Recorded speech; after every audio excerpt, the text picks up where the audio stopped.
MashaAllah. أعوذ بالله من الشيطان الرجيم. بسم الله الرحمن الرحيم. Actually, today we are kind of going to go a little bit. We're going to reverse our order and actually go back to the beginning portion of Surah Nisa. And the reason that we're going to do that is because I had intended many sessions back, I had intended to cover a topic and we kind of skipped over it. So I wanted to go back and actually do that same topic that I said we were going to cover. So it's essentially about the issue of marriage. And because we brought that up many sessions back, particularly talking about our youth and the idea of trying to be more used to and acclimated to encouraging younger marriages or people getting married at a younger age. So basically, I wanted to, in the spirit of that, to kind of talk about that particular issue again, go back to ayat number 25. So today, inshallah, we will actually begin our session from ayah number 25 of Surah Nisa. So obviously we're in the same surah, but we're just kind of jumping back instead of going ahead. Okay, so again, those who want to follow along, it's ayah number 25 in Surah Nisa. If you have a mushaf or you are looking at this ayah, you will already notice that actually it's quite a long ayah. It's at least several lines. It depends on the kind of mushaf that you have, but it's quite long. And Hanafi fiqh, this would be sufficient in your salah just to recite this ayah. That's how long it is. In this ayah, we start, A'udhu billahi minash shaitanir rajim, Bismillahir Rahmanir Rahim. Allah Azza wa Jal says, وَمَنْ لَمْ يَسْتَطِعْ مِنْكُمْ طَوْلًا أَنْ يَنْكِحَ الْمُحْسَنَاتِ الْمُؤْمِنَاتِ فَمِمَّا مَلَكَتْ أَيْمَانُكُمْ مِنْ فَتَيَاتِكُمُ الْمُؤْمِنَاتِ. So I didn't even, of course, recite the whole ayah. This is actually just the beginning of it, if you're following. So in this portion of the ayah, Allah Azza wa Jal says, start with, وَمَنْ لَمْ يَسْتَطِعْ مِنْكُمْ طَوْلًا. So I don't know if you're also using translations or who is using a translation and what translation you are using. The wording here, if I were to just translate it verbatim, I would say that whomever amongst you does not have the financial capacity. And I'll explain why I would translate it that way. If anyone wants to tell me, because again, I don't know if you're using a translation, if there is anyone who's using a translation, it would be interesting to see how they rendered this verse. So if anyone wants to volunteer, you can go ahead and unmute yourself or just send it in the chat, how they translated this first part of this verse.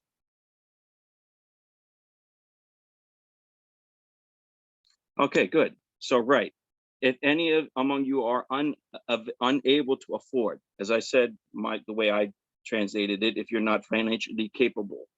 So tawl is the word that they're translating as being unable to afford, or in my case, you're not financially capable. Tawl, you see the root of it, most words in Arabic, as I've said many times, and any of you who has studied Arabic at some level probably already know, a vast majority of words in Arabic are from what they call al-mujarradu thulathi, which means three or a trilateral root word. That is to say that they have three letters that comprise the root word from which are derived verbs and nouns and so forth and so on. Of course, there's exceptions. There are other words in Arabic that come from four root word. The root word comes from 4 letters or 5 letters, all the way up even to 6 letters is possible, although very rare. But again, the vast majority of words in Arabic will be derived from 3 root letters. So in this case, the word tawl, as you see in the Arabic, right? The word tawl, first of all, is a root word. That is to say that it is a root word that from it derive, again, nouns and verbs. So it also is related to words you may have heard in Arabic before, like tawil, which is tall, okay? And even it is used as an attribute of Allah, that Allah subhanahu wa ta'ala is the one who possesses tawl. So what does it actually mean?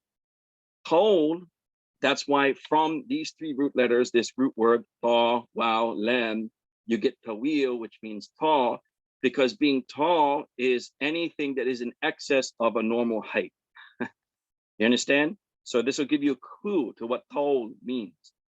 Anything that is in excess, anything that is above and beyond the normal is tall.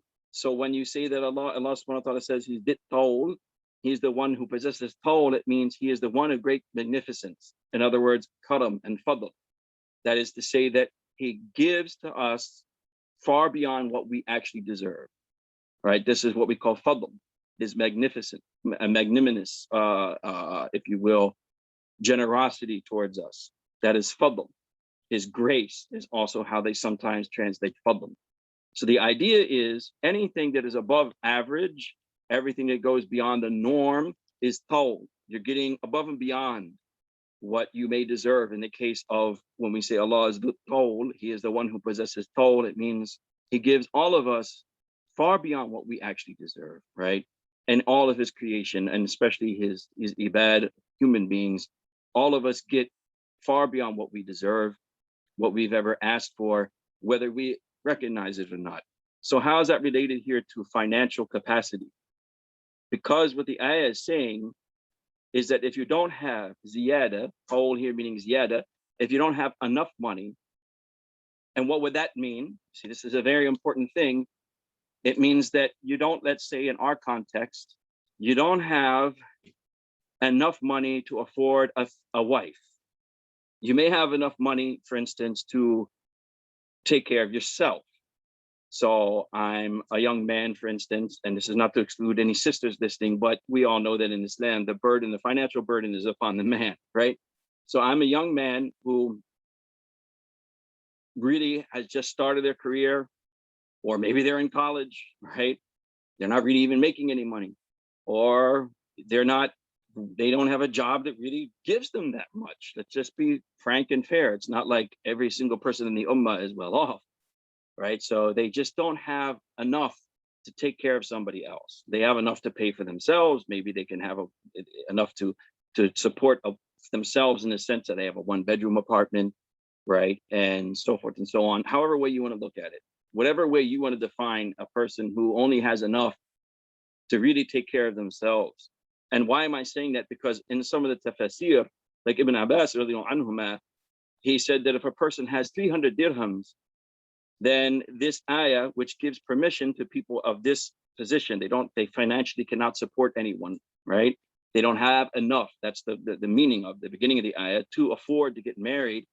That he said, if you have 300 dirhams, it doesn't apply to you.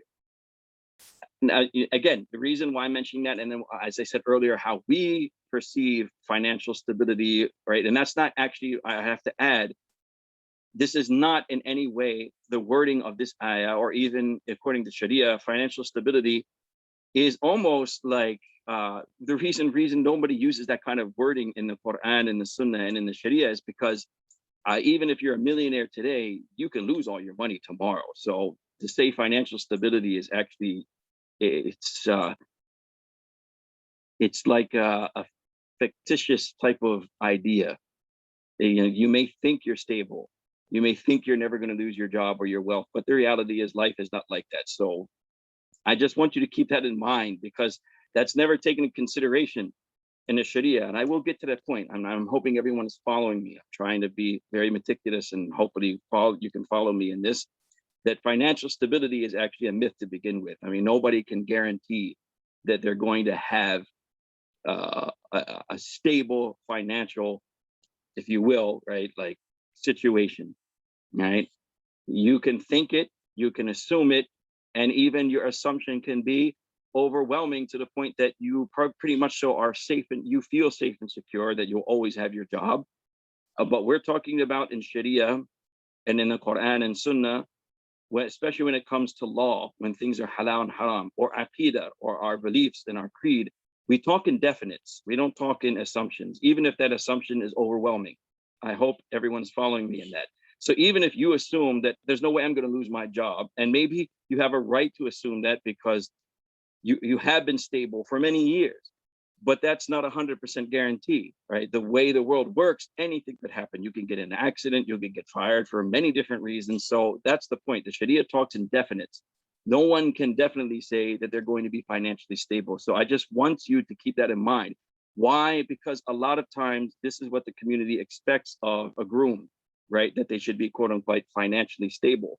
But the reality is no one can actually guarantee anyone will be financially stable, even if they look like they are now, just as much as they can't guarantee that when they get married, they may not have much, that tomorrow they may not have more, right? So this can't be, from a Sharia perspective, the defining factor of why somebody can or cannot marry, right? Yes, they are financially responsible, but we're not looking at, like, again, financially stable and having enough in the Sharia really at that point of time. So coming back to the point, for instance, what Ibn Abbas was saying, and of course it applies to his time, that if you have 300 dirhams in your pocket, this ayah doesn't apply. So in his tafsir, it means that if you have 300 dirhams, which would be the equivalent of roughly maybe $500 to $600 in our time. It's kind of like saying, look, young man, if you have $500 or $600 in your pocket right now, you can marry a regular Muslim, because here, a Muslim, because here we're talking about marrying, quite frankly, slave women. And again, we're going to get to that point. I'm going to try and be meticulous and make everything make sense. Right? If you have $500, $600 in your pocket, it's like saying you actually can't afford to get married. Now, I know that none of us would probably agree with that. All right. They would say, I mean, that's ridiculous. How would you even consider that? And we'll get to that point. I want you to also understand that by saying these things, I'm in no way trying to imply that that's the standard we should have according to our own situation, whether it's our own family's financial standing or the society we live in, etc. But there is a spirit here, and that's what I'm trying to get everyone to see. The spirit is, it's not necessarily financial stability, because in the Sharia, that's not definite. Nobody can say for sure what's going to happen in the future, but it is what you have right now. And if what you have right now, even if $500 to $600 may seem to you to be like, okay, that's ridiculous, no one can get married with $500, $600, but put it in a relative perspective and say, right now, in this person's situation, earlier I said a one-bedroom apartment. Technically, can a couple live in a one-bedroom apartment? The answer really is yes. Even if you might not want them to, you would expect them to have a big house, to start a family and this and that. But that's the whole point. Again, we're not talking in definites or what's in the future. Right now, is a one-bedroom apartment, just as an example, sufficient for a couple? The honest answer should be yes, right? It should be yes, that yes, they can start their life in a one-bedroom apartment. Okay, if of course the family and the girl are willing to live like that. Now, if they complain and they say, no, I won't settle for anything less than a big house or whatever it may be, that's a different issue. That's between them and the groom, right? But if they are willing to say, okay, starting off, right, and in the beginning, if he can afford at least this much. So we're talking about, in this ayah, and this is the point I'm going to come back to, وَمَنْ لَمْ يَسْتَطِعْ طَوْلًا, we are now talking about individuals in the community who don't even have that much. So if you had $500, $600 in the time of Ibn Abbas, 300 dirhams, radiallahu ta'ala anhuma, then that's it. You have enough to get married. I want you to, if you have, in your libraries, any of the books of Sirah, just go back. I won't go into the details of this, and go back and look at the marriage of Ali and Fatima, radiallahu ta'ala anhuma, from which the illustrious family of our beloved Sallallahu Alaihi Wasallam comes from. And the type of life that Ali anhu was living at that time, it was quite simple, right? He didn't have all that much to spend. Okay, he wasn't living as we defined it again in what we call financial stability. There were many times throughout his marriage where he would seek temporary employment with a Jew even in Al-Madinatul Munawwara to basically feed his family, right? So it is nowhere near what you and I would consider what we call financial stability or anything of that nature. And these are the people whom we rightly should love and be proud of. And it was a much simpler life in those times, no doubt, and much simpler expectations. But just take these into account and try to relate them to our own situations, right? That the point I'm making again is that financial stability is not a consideration in Sharia because we talk in definites, and nobody can definitely say that they're always going to be financially stable, even if their overwhelming assumption is that they are going to have a good future and career. You can't guarantee anything when it comes to money. It's in the same way as someone may not have much now, you cannot guarantee that tomorrow they may not have more. In fact, some of the attitude of the Sharia is that by getting married, you increase your wealth. It is many times too that it is not until someone is pushed to get married that they actually start earning. As long as you allow them to be single, not to be abrasive, but they will continue to loaf around and do nothing anyhow, right? As long as the groom is not, the man is not pushed, it's time to get married. Why would he ever have incentive to do more than just sit around, right? And waste their time watching TV or talking about whatever, right? It's just the reality. Sometimes they need that push. So we don't want to talk in anything but definitive things, right? So if you have the money now, even it's a little bit above average, that's toll. Toll is a little bit above average, right? Then you are of those people that you need to get married, right? You have no business being single. Let's say you don't even have that toll. That's what the ayah is saying. So you don't even have what is considered to be average to afford to get married, right? That's the meaning, as we said before. Then what do you do? So this is why Allah subhanahu wa ta'ala says, if you don't have that, أَن يَنْكِحَ الْمُحْصَنَاتِ الْمُؤْمِنَاتِ فَمِمَّا مَلَكَتْ أَيْمَانُكُمْ. So you cannot afford to marry any free Muslim woman or believing woman. That's part, and we're going to break this down word by word because there's a lot of beautiful things being said here that actually, when inferred from these words themselves, because this is wahi, we can actually derive principles of law, like the spirit of our morality, the maqasid, if you will, of our sharia, of our law. Okay, and that's important because this also, a few words in this ayah will kind of, again, I think we've already, just from a couple of, a few words that we've explained, just that we're told, I'm hoping some of our preconceived notions have already been dealt with, right? Things like financial stability, so forth and so on, right? What the idea is behind the Sharia in marriage. Part of this will be explained too in Al-Muhsanat, and I will get to that. But to briefly point out the meaning, it means that if you cannot afford to marry a free believing woman, then you can marry a slave girl, because that's the literal meaning of ma malakat aymanukum. It's your right hand possessions, meaning at that time we know there was slavery, it did exist. If you want to ask about that from another perspective, if is it more or not, it's another subject for another time. And again, I'm not saying that anything pertaining to our times that slavery should be back. No, that's not the point. The point is this, again, the spirit that you can extract from this. And the spirit is this: you cannot afford to marry a regular, if you will, believing woman. You can marry a believing woman who is of a lower social status, in this case, a slave woman. And it's not just her social status is lower. Actually, there's more things being implied here. It's the fact that financially, you don't have to. This is the key point I want you to hone in here, because this is why I wanted to make the tafsir of this ayah to begin with, talking about making marriage easy and marrying our children a little younger, is that you don't have the same financial responsibility towards them as you do to a free woman. Let me repeat that. The point of this actually is not just slavery, right? Take that out of your mind for a second. The point is that why now is Allah subhanahu wa ta'ala telling these young men who don't have enough to afford to marry a regular, if you will, mu'minat, believing woman, then marry one from your right hand possessions, because why? It is it's a lesser financial responsibility. Now you may say, why are you even mentioning that? Because the point I'm trying to hone in, just like I said in the beginning, the idea of not being able to afford We're not talking about financial stability. We're talking about right now, what do you actually have? In the time of Ibn Abbas, he said $500 to $600, what's equivalent to about $500 and $600 in our time.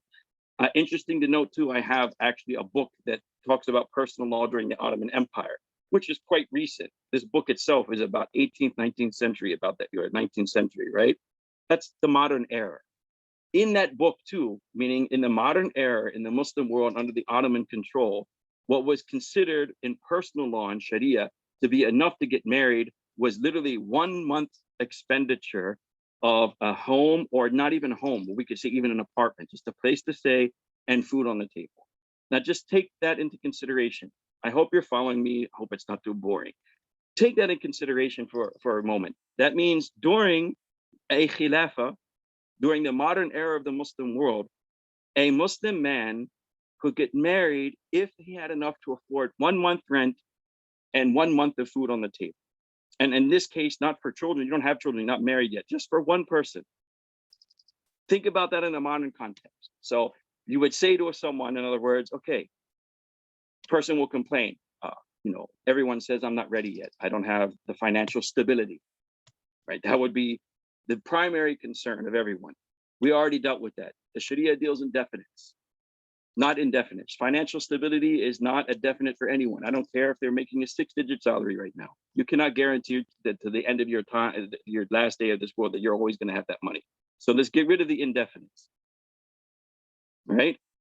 What should be the question? Okay, can you afford an apartment? Yeah, okay, I can do that. Can you afford groceries? Okay, why don't you get married? Just imagine if that was the case, right? Can you afford an apartment? Can you afford groceries? Good, get married. That financial stability in reality comes from one, which is what we don't want to hear, right? Your rizq, inna Allah huwa razaq. The one who's going to provide for you and the family that he has made you responsible for is Allah Azza wa Jal. I'll go even further to say that if you get married to protect yourself from haram with that intention, there is a sahih hadith with Rasulullah sallallahu alaihi wasallam. These are of the 3 people whom Allah's assistance and help is guaranteed for. Guaranteed. So if that young person, male or female, says, my primary purpose of getting married is I want to protect myself from haram, then even if they start off like this, which is okay according to Sharia, and again, I'm not looking at any of our preconceived notions, cultural expectations, nothing. According to Sharia, we don't talk in definites, financial stability. Nobody knows if they're going to be financially stable, okay? Second of all, you can afford it right now to have a place of your own. You're not living at home. In other words, I can get my own place. I'm not staying with my parents, and I can bring another person into my life because I live alone, right? And I can afford groceries, so forth and so on. Do it. If you do it for the sake of Allah to protect you from haram, then again, Rasulullah has promised the help of Allah, which means what? The other things that everyone's worried about, financial stability, money, this and that and the other thing, it will be there. It will come. Allah will help you if that is your intention. And that brings me to the second point, which is in the wording itself. And yankih al-muhsanat. Again, look very clearly at this word, al-muhsanat, okay, means literally women who are chaste. But to get, again, deeper implications, which show us the spirit of Sharia, and even, I dare say again, maqasid, what is the purposes behind these laws? What is the intent behind these commandments of Allah, of our Creator, Azza wa Jal? The word al-muhsanat actually comes from ihsan. Okay, again, it actually comes from another word, al-hisn, which is again 3-letter root. What are the 3 letters? Ha, Sad, Noon, hisn. Al-hisn means a fortress. There's a dua book that's very well known in the Muslim world called Al-Hisn al-Hasin, the very strong and well fortified fortress. It's to understand the language of the Quran is paramount, because this is the language Allah chose to bring His revelation to us. So are you thinking in your own, right, your brain? What's going on right now in your mind when you think about that? Okay, what's the relation between being chaste and hisn, to be protected? Obviously here it means, in terms of sexual morality, a person who protects their chastity or their morality. And of course, that means in Sharia to not have extramarital relationships. All right. But there's something deeper implied there too. Why?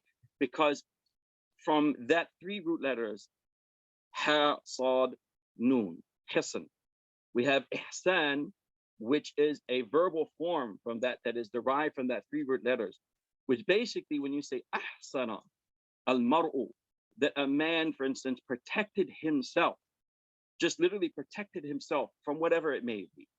Okay. Now, in this context, when we're talking about sexual morality, it means obviously extramarital relationships. Okay. That they made a deliberate choice to protect themselves from doing something haram.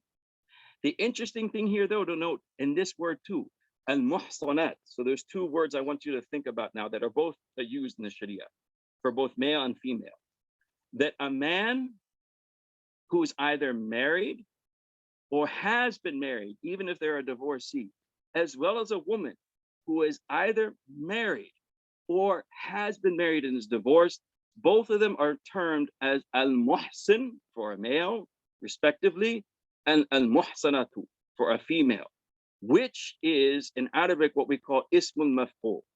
In English, they call it the passive participle. Boy, I love these old English grammar words, right? The passive participle, which if any of you remember your grammar classes, right, or if you know a little bit of Arabic ismul maf'ul, it is that person or object in which an action is being done to. Okay, again, it's that object or person on which the action is being done to. So the married man or woman is considered one who's being protected. You get my drift? Not the right? Hisn, a fortress. Ihsan, to be protected or to protect something. Muhsin, muhsina, or muhsana, right? In this case, you see it's with a fatha, al-muhsanat, meaning that is ismul maf'ul. This is the passive participle. These are women who are being protected. Protected how? Either through marriage, or another interesting tafsir is that just in general, they are chaste, meaning self-preservation, or more importantly, through marriage. Obviously, in this context, it can't be marriage because if they're trying to marry them, they can't already be married.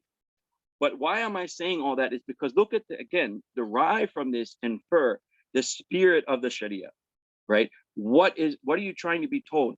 That through marriage, in other words, one of the purposes of marriage is ihsan. It is to protect you from haram. That should also get another cultural, all of this nonsense out of our head.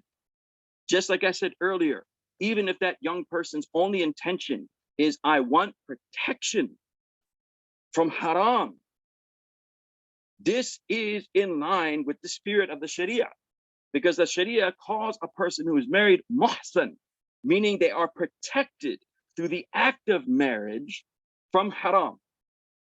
And again, inferring from that in a logical sequence, it means that the greater purpose of marriage, in addition to others, it's not the only purpose. Obviously, family and other things are also part of the purposes of marriage. But one of the greater, to the point that a person who's married is called muhsin, one of the greatest purposes of marriage is ihsan. It is protection from haram. And then you can understand the meaning of this. If it was only having children, then why would Allah subhanahu wa ta'ala ever even give this option to people who can't even afford to get married, that you can still get married? Just think about that for a second. Why? Because the primary purpose is ihsan. It is protection from haram. Okay? Just one word, right? Can explain all this. So the primary, again, a purpose of it is ihsan. It is to protect you from haram. That's why the punishment of zina, of extramarital relationships, because zina is not just, it's outside of, it's before marriage as well. So people who have relations before being lawfully married, and also people who have relations while they're married, is all called zina in the Sharia, but the punishment is different. I'll make something even, just to drive the point home. Why is the punishment more severe for a person married? Forget that. I hope you're following everything I'm saying, because I did mention this clearly, that the muhsan, the man who's called muhsan in Sharia, is not just a person who is married. It is also a divorcee. So while reading this, while I was studying, I was reading in the books of fiqh that the punishment for a divorcee who commits zina is the same as a married man who commits zina. And that brought up a question in my mind, because I'm thinking to myself, well, okay, if a person's married and the purpose of marriage is ihsan, is to protect you from haram, it's understandable he sought extramarital relationships, that, okay, the punishment is more severe. But what did this bichara, right? This guy has no wife, he's divorcee, and he committed zina, and he has the same punishment. The answer given was, subhanAllah, very profound. Because if he was married, he has no business being unmarried. In other words, if you this don't commit zina, get married again. Okay? Because the ihsan, the protection, is in marriage. I hope you understand what I'm trying to say here, that right? If you are already married, then you have no business being unmarried. If it drove you to the point of doing haram, it means that you should have been married immediately, which brings back another point, which I don't know if I told you this before. Again, marriage itself in Sharia, the ruling of it, the hukam of it, is different according to each individual. And qatibatan, across the board in every method, marriage for a person who fears that they will fall into haram, without it, becomes a farida, becomes fard, not a sunnah or, mustahab. No, if a person fears, and look at the wording they use too, al-wuquf al-haram, just the khashya, or just the fact that they fear that they might fall into haram. We're not actually talking about doing haram. And by the way, if I want to be even more specific, like Ibn Abidin rahimahullah ta'ala mentioned, that haram here doesn't just mean the act of zina. It includes, unfortunately in our time, and forgive me for being very, very frank, things like pornography and other things. All right, I don't have to be very frank because maybe that'll be a little bit too much for us, right? But anything that is outside of what the Sharia stipulates as halal is what is meant by haram for them, not just the act of zina. So if a person feels that without being married, they will do these things, at that point of time, marriage becomes fard. It's not an option anymore. It's just as fard as making salah, fasting in Ramadan, or any other act. I think we should just keep that in our minds for a second. So in essence, the Sharia is giving us no excuse, basically, to have any type of outlet outside of halal. But then, of course, then what has to happen is that the option for halal has to be quite easy. And that's the predicament they're in. And see, in this ayah, you're already being told that there may be some people in the community, لَمْ يَسْتَطِعْ مِنْكُمْ طَوْلًا. They just simply can't afford it. Yet Allah still gives them an option. We don't have slave women, that's fine. But what is the option? Again, remember what I told you, that you don't have the same financial responsibilities towards them as you would to any other woman. Why am I mentioning that? Because would it be impossible to imagine, like, just put all these things into perspective, what I've just said up until now, that could you not agree, okay, for instance, as parents or people in the community, that you want to protect your children from haram? Could you not come to some type of agreement and hila and plan that, okay, first of all, financial stability, as I said from the beginning, the Sharia doesn't consider that because that's an indefinite. We're only talking indefinites. That's why, again, mentioning al-ahwal al-shakhsiyah in terms of personal law, even in the Ottoman time, in the modern era, what was considered enough for you to get married, 1 month of rent, 1 month of groceries. That's it. That means if you came to a court of law in that time and you said, I want to marry this woman, they would ask you, can you afford it? You say, yeah, I got a place. I have enough right now to bring some food home. Okay, mashi, let's do it. Right? That would be the only question from the court itself, from the mufti and the qadi itself. That'd be the only question. Say, okay, mashallah. Barakallahu fikum. Right? Khair. But wouldn't you be able to think of something based on this ayah? Why don't we, if the spirit is they don't have the same financial responsibilities, and the spirit of zawaj and marriage is ihsan, to protect you from haram, why don't we allow these two to live together even? Okay, help them, just as this person, man lam yastati' minkum tawlan, who can't afford it, can marry a girl who he's not obliged to financially to give as much as he would normally. When this couple starts off, you want them to go to college and have a good career in the future, that's fine. Why don't we help them? and not put the burden on him right now to have. Imam, Yeah, go ahead. can I make I hate to interrupt you, but I don't think that that's the issue today. And I'd like others to chime in. I don't know if anyone here is not married or is younger. Right, right. In my opinion, the issue is not finances for a vast majority of young men and women. Mm-hmm. The issue is, and please correct me, and I want people to speak out because this is a very important point for our kids. Right. The issue people are not getting married is they want to have fun. Wow. They want to shop. They have a fear of commitment. That's yeah. That Well, is the much now there may be, if I had to quantify it, there may be 10-15% of folks that really are in financial issue and struggling and are concerned about caring for another person. And I think the solutions you were given are very good, but there's a much bigger issue, in my opinion, as to why young folks are not getting married today. So yes, the issue that you brought up. Now, this is a much deeper, much more profound, and a much more serious issue because it has to do with so many things, several issues at the same time. But at the root of it, we can kind of boil it down to two things. A lack of fortifying the iman and faith of our younger people, right? And also trying to teach them. And most of us, I want to be fair to us as parents as well. It is a very difficult thing to do, to be honest with you, in this society, in this time, and with the pressures that we have ourselves of providing for our families. It may be very difficult for us to actually do these two things. First of all, fortifying their iman, and second of all, with iman, also fortifying their character, right? Giving them the strength of character, which allows them to be responsible adults. It's a very difficult job for us, unfortunately. So I would like to try, I guess we covered a very basic issue today, which is more of the practical ways and how the Sharia gives us the practicality too, that even when someone doesn't have, let's say, the total financial, if you will, situation that we want them to be in, still marriage is an option, and we can work with that and we can make it happen. The issue that you brought up, however, though, is a much more serious one, because that means that from childhood until they become adults, we have to raise our children to be prepared for that, right? So that they want to, by choice, get married as an option rather than just, like you said, unfortunately, just going out and having fun, right?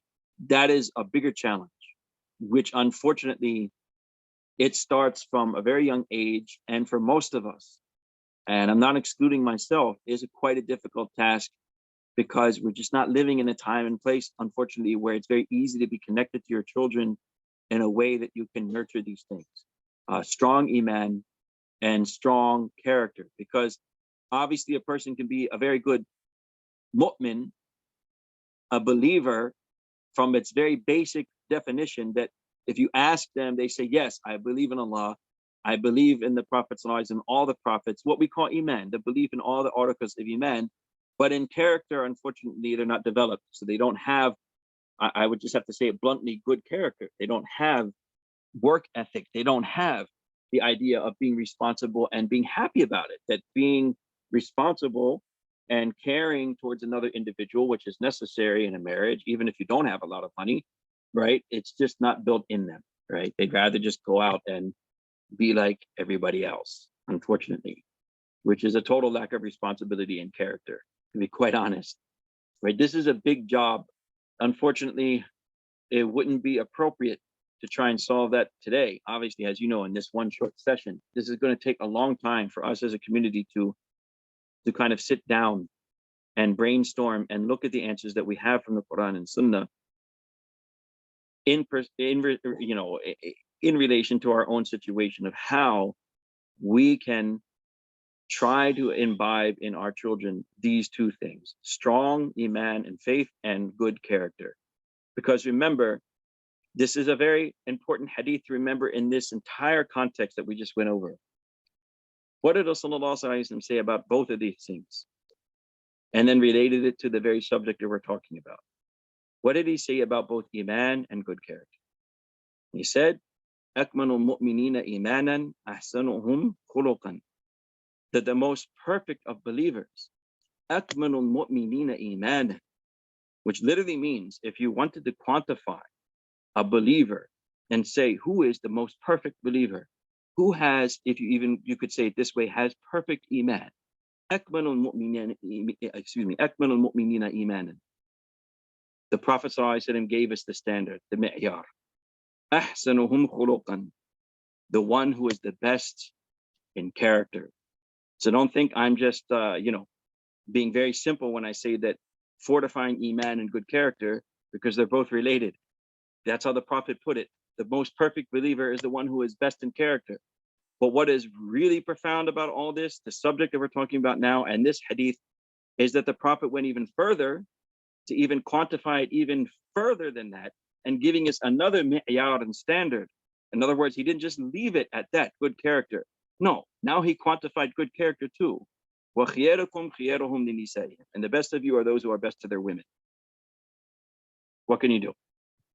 Okay, the best of you are those who are best to the women. In other words, he actually now quantified it even further.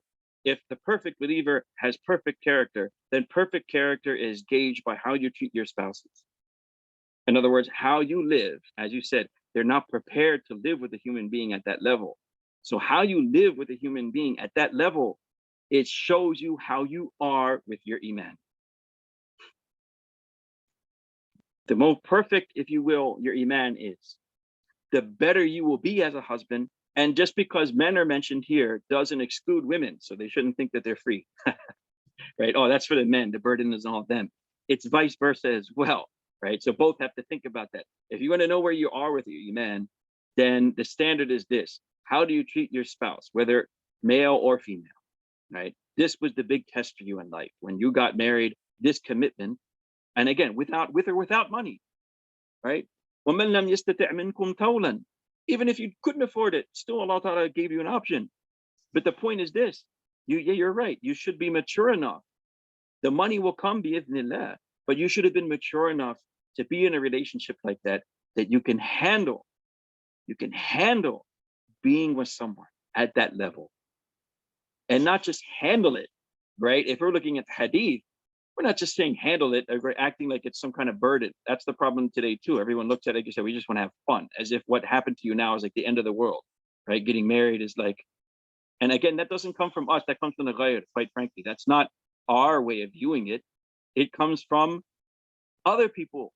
That's their viewpoint, that marriage is the end of life, right? It's like, and unfortunately, I actually hear people, even quote unquote religious, deen dar muttadayin people at marriages. I think it's the worst thing we can do, that in a marriage, we get someone to speak, and the first thing they start doing when they talk about marriage is they start talking about responsibility, and they make it seem like the end of the world and the end of your life, instead of celebrate it. When Allah talks about marriage, وَمِنْ آيَاتِهِ, from his signs, from his profound signs, and he doesn't just talk about responsibility and as if this is this huge burden. He says that through this, وَجَعَلْنَا بَيْنَكُمْ مَوَدَّةً وَرَحْمَةً. Allahu Akbar. Not just, this is the end of the world and you have all these responsibilities now and you're never going to be able to have fun again. That's how we make it. Even I've seen people with big beards and supposed to be pious say this kind of stuff. It's not what you do to people get married. You tell them, look, celebrate the fact that this is a beautiful sign from Allah. And through it, Allah creates profound love and care for one another and mercy. Is that something to be scared of? Or is that something to celebrate and say, these are the greater signs of Allah, right? We scare people too, ourselves. Like, yeah, this is the end of the life, right? I couldn't even tell you some people that, astaghfirullah. I remember once a young man told me his own father said that. I couldn't imagine the kind of psychological damage that did to him, because he's talking about his mother indirectly, right? He said, why do you want to get married, son? When I got married, the only time I'm happy is when I'm at the office. What? Like, when I'm away from you, from your mother and all of you, and I'm in the office dealing with nobody, and then I'm happy. Like, imagine this is a Muslim, by the way. Imagine a young man being told that. And so part of the burden is on us too. We have to make people feel that marriage is actually exactly what Allah said. It is a way that He brings love and rahmah in the lives of the couple and in the lives of the community. Because that's what's also said later on in the ayah, right? What does Allah say about us? He says that we are ba'dukum min ba'd. Some of you from, meaning you are one another, part of each other, right? We create these environments to where children, and that's, I think, the greater solution to all of what I'm saying is that by the nature of our lives here, unfortunately, we are so busy and caught up in our own responsibilities that we don't have time anymore to enjoy our spouses, even, let alone to sit with our children and instill these virtues in them and make them feel this way. Like, instead of looking at marriage again as a burden and a responsibility, that's a given. Of course, you're going to have to take care of your children and everything, but it's more than that. It's a means of mawadda and love and rahmah, not just for you, for the community. Ba'dakum min ba'd. And it is a means of protection. It is a means to, frankly speaking, protection, meaning to be able to enjoy your natural desires in a halal way. Imam, I think the thing folks struggle with, the youth struggle with, is but there at the same time there is a finality to marriage. This is not a joke. You're going into a relationship at least with the thought that this is going to be your only partner. And our kids are growing up in an environment, I keep saying this, and I don't know what the solution is, but they are living in an environment where people go through girlfriends and boyfriends like a pair of shoes. Maybe not that long. You keep your pair of shoes at least for a year or so, right? So by the time they're done high school and college, they've gone through 10, 15, everyone and their sister is dating. Everyone and their sister is having sex. Right? Unless you have one arm and one eye, I don't care. And our kids are living in that environment. And I think we need to find a solution to that. You're right. These desires, the normal biologic desires come relatively early, right? Right. 16, 17 for boys. I don't know when for girls, but whatever. But how do we address that? And how do we, it's the 900-pound gorilla in the room where we're expecting our kids to go to college, stuck in their dorm, praying 5 times a day, waking up for the hajjud, reading. I mean, come on. But how do we address that? How do we understand that? Look, yes, now is the time to get married, but you're so far off of what is normal. Who gets married in college? Nobody. Nobody, not one single. I don't have one single friend, and I'm talking now 20 years ago, 25 years ago, that got married in college. Right. So why as a society, and my parents are as guilty, and I'm sure God knows I'm going to stick my head in the sand when it comes. Why do we keep ignoring it and we keep pushing it and pushing it and pushing it? And trust me, things are 100 times more difficult now than when I was in college. Of course. Right? Things are so easy now. It's so easy to get involved. It's beyond easy. I hate to bring up this subject, but I will be very frank when I say that when certain fahisha and sexual immorality was legalized, and not only legalized, but normalized, and not only normalized, and I'm sure you all know what I'm referring to without having to mention it, right? Not only was it normalized, but now it is being pushed as the standard of other people's morality. That is to say that if you don't accept it and you don't promote it, then you are now the evil one, right? And I know you all know what I'm talking about.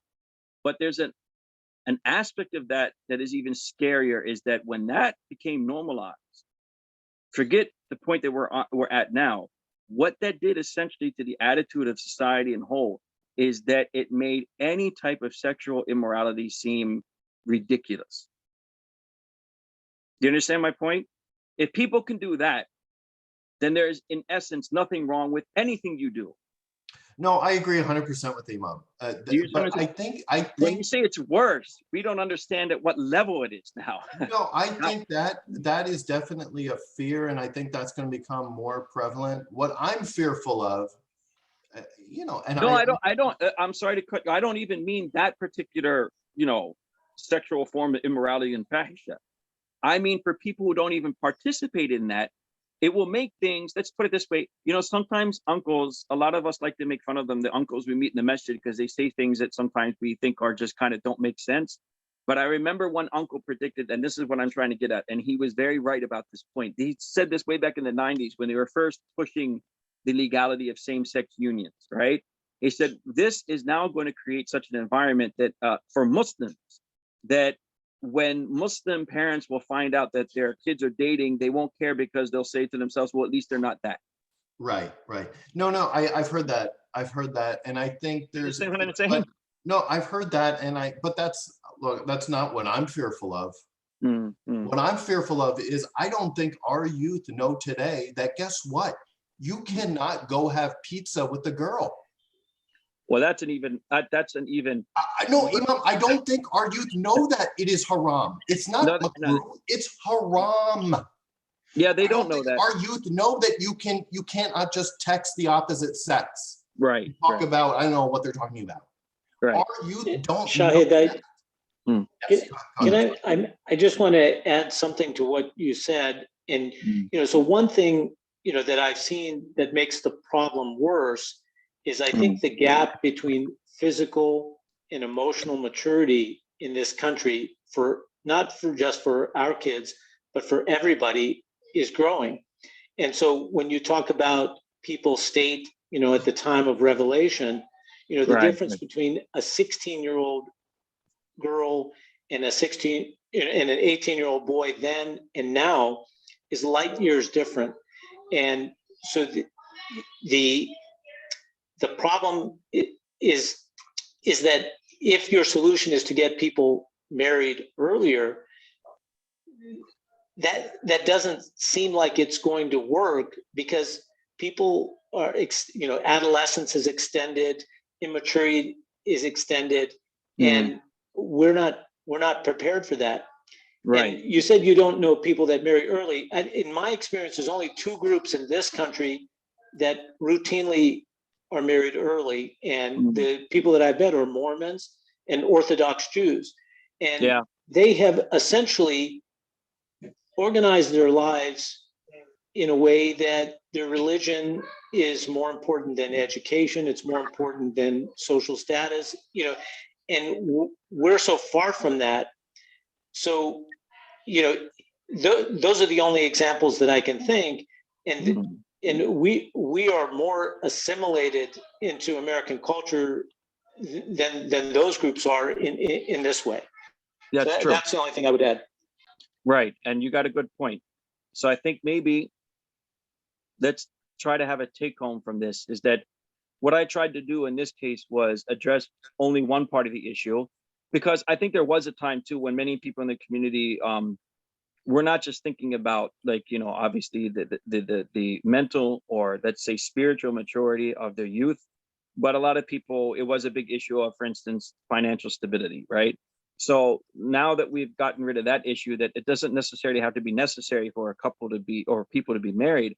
The second issue, which both of you have addressed and you're very right about, is the fact that even though if they're physically mature, they're just not, I would say, not just mentally, but spiritually mature, right? And that is a general problem. And because we're more assimilated in this society than, let's say, Orthodox Jews, for sure, we have an issue. So we have to find out then. We have to work together to see how we can improve our current situation and try and work to have our youth be able to function in society in a productive way while maintaining their core values and not following the trend. You understand what I'm saying? Not following the trend. To not even want to be. Part of that is how we would raise them too. So the idea, like I said before, is, and again, I understand that I'm not saying I'm raising my children any better than anyone else, because we all kind of had the same challenges as parents. The nature of our lives itself doesn't really allow us too much time with our children, unfortunately. But we need to start thinking of some ways, practical ways, maybe even looking into certain communities about what they do without having to go to certain extremities, right? Like you said, Orthodox Jews don't even care about them learning, beyond grade school. right? They'll go straight to the Torah classes and the Talmud, and that's it, right? Even English is not a priority for them. But you know, we need to balance something here, and we need to find out how we can do that. In other words, let them function in society, but let them keep their morals. Reset our priorities is part of it. That's why I mentioned exactly in the beginning, it was just more of a mentality change, like to change, reset our priorities and change our mentalities, right? And then inshallah, Allah Ta'ala will allow us to try and figure out the second part of the problem, which is exactly that, that we have to train them to be mentally or spiritually mature enough to, first of all, not want to think that these people, all right, who are going around and dating and just like, you know, having a free for all, are somehow having, actually, let's just put it this way, a better time than a person who seeks it in halal, because that's part of the implication of ihsan. The idea of ihsan as marriage as a protection from haram also means, frankly speaking, let me just put it to you this way without opening up a can of worms, that traditionally in an Islamic society, let's just give it a woman who is not satisfied, I'm going to say it that way without being too blunt, can actually go to a judge and complain to them that my husband is not, right, just not there. Then he can actually force the husband by law that you have whatever, a year to do whatever it takes, right? Change your diet, whatever. You know, I don't have to be explicit, right? But you need to take care of this issue. That's how important it is in Sharia. In other words, ihsan means that the relationship should be satisfying enough too, that a person won't even think of haram. So you have to be spiritually and mature enough to understand that when I seek it in halal, part of what is implied is that Allah Ta'ala will allow that to be satisfying enough that I won't need to think about haram. Whereas when you know, it's something you have to instill in somebody. Whereas if you go after haram, it may seem in the beginning to be exciting, but the reality is that it's actually less satisfying, and it'll just drive you to habits and addictions that, just like a chemical addiction, quite literally, it'll actually never satisfy you in the end. You just keep on chasing something. Whereas if you seek it for the sake of Allah and halal, see, that is a spiritual training that we have to give, right? That's really the answer, right? And the culture aspect is, of course, very important, but that's why I tried to mention from the beginning these other things, like, oh, what is this ayah? What is it actually teaching us? So all of that has to be done. Basically, we have to find out how we can be more involved with each other as a community and as parents, so that our children can understand things from this perspective and not be swallowed up alive by the environment around them, because that's essentially what's happening.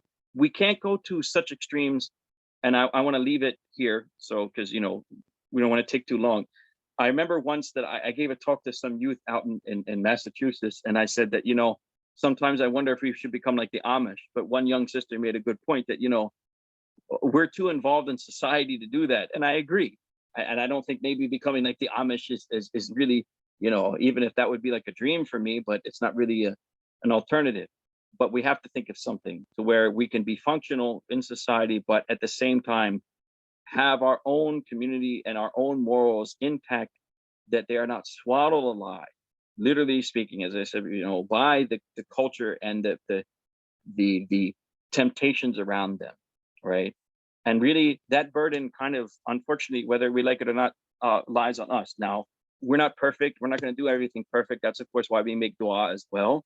And also, we have to remember, although I don't wish this for any of us or any of our children, at the end of the day, when Nuh alayhi salam, his son, turned away from him, what could he do? You can't change the hearts of even your own children, right? You can only try your best. Our responsibility as parents is to not just give them, obviously, the physical things that they need in life to grow, but to try and instill these values and to protect their iman. But if they choose a path other than that when they grow up, as much as that would hurt, and again, may Allah protect everyone in this group and everyone in the ummah from such a test and trial. If that is to happen, no, you have to remember, as a parent, you did your best, you make dua. May Allah Ta'ala return those children who have decided to do opposite to their parents and to the truth, and give them afiyah. So that second part that really that everyone was talking about, like the take home for that, means that we have to actually talk more about it. The first thing is changing, though, this is the key point and why I usually focus on that first. changing our mentality is not a small feat. If we can change our mentality first so that we make a decision internally that we have to kind of rethink our priorities, as it was said, right? That is the beginning of it. Remember very clearly, Allah subhanahu wa ta'ala says, Inna Allah la yughayru ma biqawmin hatta yughayru ma bi anfusihim. Allah ta'ala will never change any people. And the language itself is telling, because it's not just for any people, any group of people out there in the world, Allah will never change their condition until they change themselves. But more importantly, hatta yughayru ma bi anfusihim, it's not just changing themselves outwardly. Ma bi anfusihim means internally, they have to change their intentions and their mentality, or however way you want to put it. So it's first there, that until you make that decision internally, that priorities now have to change, right?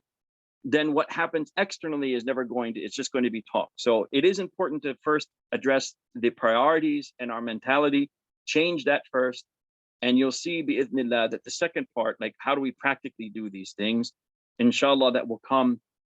Another ayat to just prove that point. وَمَن يَتَقِ اللَّهَ يَجْعَلْهُ مَخْرَجًا.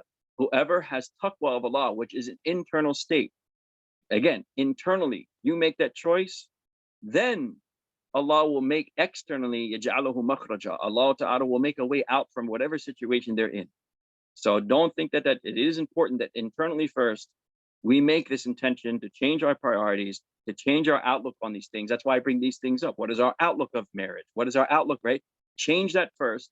Then you'll see, inshallah, the second part, which we all have to work together to come to conclusions, will come very easily. Allah Himself will make it easy for us to try and, like a think tank, get together and make those moves. Because even in this society, it all starts with these think tanks, right? These philosophers and academians, they start the goofy ideas and everyone else runs with it. We want to do the opposite. We want to start for the khair and good and for our deen, right? We want to be innovative, not as bid'ah, but to revive, right? And to bring us back to a path that Allah gave to us that is very clear, very simple, and very profound. So may Allah Ta'ala make it easy. If there's any other questions, just leave it here and you can ask quickly, inshallah. Jazakumullahu khairan kathira. Jazakumullah khair, brother. If you have any questions, please unmute and you can speak up. And I'm thinking, brother, like do more session on the same subject, and you can define when we say reset priorities and stuff like that, more like an abstract way, we can define like what exactly the action item we as a parent or we as a community may take. Yes. Help ease the entire process for our youth, inshallah. So Yeah. please unmute and speak up if you have any question, or you can type in the chat window. Okay, I guess so. Okay, Yavan has a question. So Ahmad, one thing. So we'll continue on this topic, inshallah, next week. Yes. Or okay. I'll work with the brother and we will come up with some kind of maybe outline, and if you guys can help us also define that outline, any bullets points for that will help us. Right. And if you do have any points like that, please send them to the chat or whatever else you want to use, or you can send it to me via email. It doesn't matter, so that I can brainstorm these things as well. We can do it in a structured way next time we meet, inshallah. And if you can also send those points in the Quran group we have, so I'll forward to brother Dickinson, inshallah. Inshallah. Bi'idhnillah. Inshallah. All right. Inshallah. Thank you, brother. Thank you, brother. Jazakumullah khair. Assalamu alaikum. Wa alaikum assalam wa rahmatullah.